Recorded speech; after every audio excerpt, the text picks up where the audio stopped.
On est 3 chanteuses percussionnistes. On s'est rencontrées en 2021, début 2021. J'ai rencontré d'abord Charlotte et après Rebecca.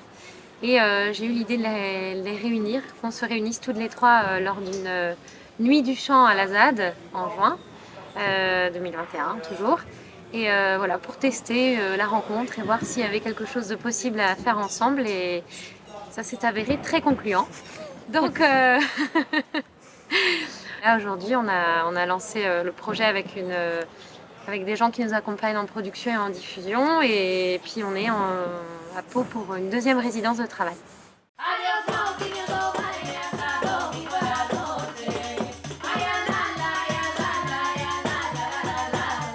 Là, c'est notre deuxième résidence. On a déjà eu toute une session de travail ensemble qui nous a permis de monter 3 morceaux.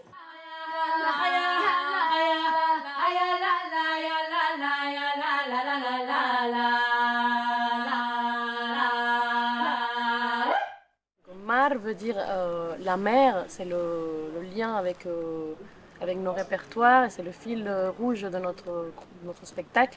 C'est autour de ce qui se passe dans l'eau, des chants de travail, des chants qui chantent à la côte. Et le lien aussi avec nos langues natives et les langues qu'on maîtrise, l'occitan, l'espagnol, le breton, le français. Il y a un peu de français aussi. Ouais. Le galicien. Le galicien.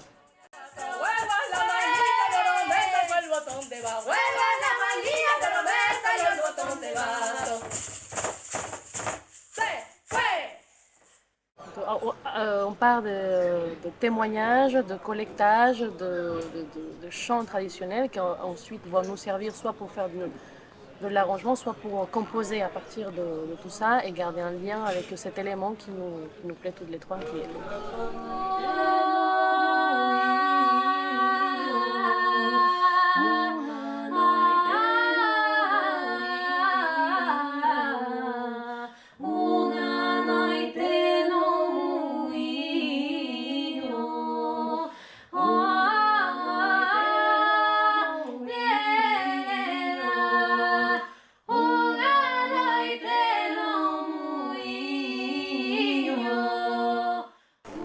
Donc 3 voix et puis différents types de percussions.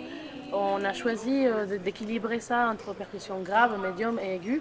On va trouver des percussions qui appartiennent à des répertoires traditionnels, comme ça peut être la pandereta dans le répertoire traditionnel galicien, des différents types de maracas qui viennent d'Amérique latine, notamment Colombie et Venezuela, du bombo qui vient d'Argentine, et ça va nous permettre d'équilibrer les fréquences et de mélanger aussi des percussions qui ne sont pas forcément issues des répertoires qu'on joue, mais plutôt par rapport au son qu'on veut créer ensemble.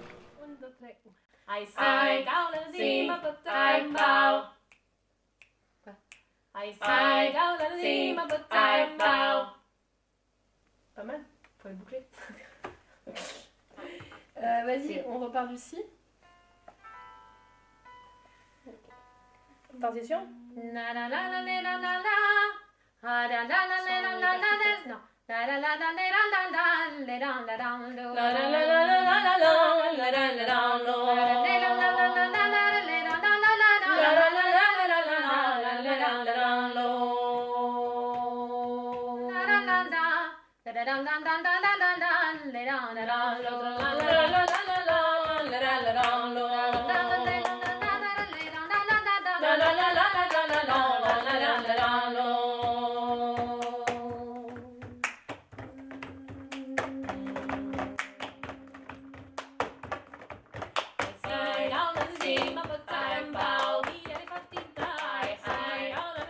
Je dirais qu'il y a quelque chose quand même qui nous lie au-delà de la thématique commune qu'on a choisie, c'est qu'on pratique toutes les trois beaucoup des répertoires à danser. Oui. Donc avec une forte rythmique, un jeu sur le détaché, le phrasé, les mélodies, qui font que même s'il y a des répertoires sans percussion, comme ça peut être le cas pour le répertoire breton, encore un petit peu, mais on a quand même toujours cette dynamique et cette idée de ce que nous on appelle la cadence, c'est-à-dire la rythmique qui vient supporter la danse. Et donc là-dedans, en tout cas, on se retrouve assez bien. Il y a aussi toute la variante plutôt chant de complainte, de berceuse, de romance. Tout ça, c'est un peu un autre versant.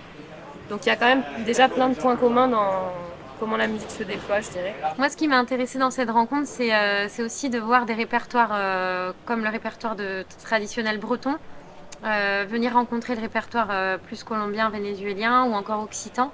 C'est pas toujours il n'y a pas eu beaucoup de ces mélanges-là jusque-là et voilà, j'avais envie que tout ça se rencontre.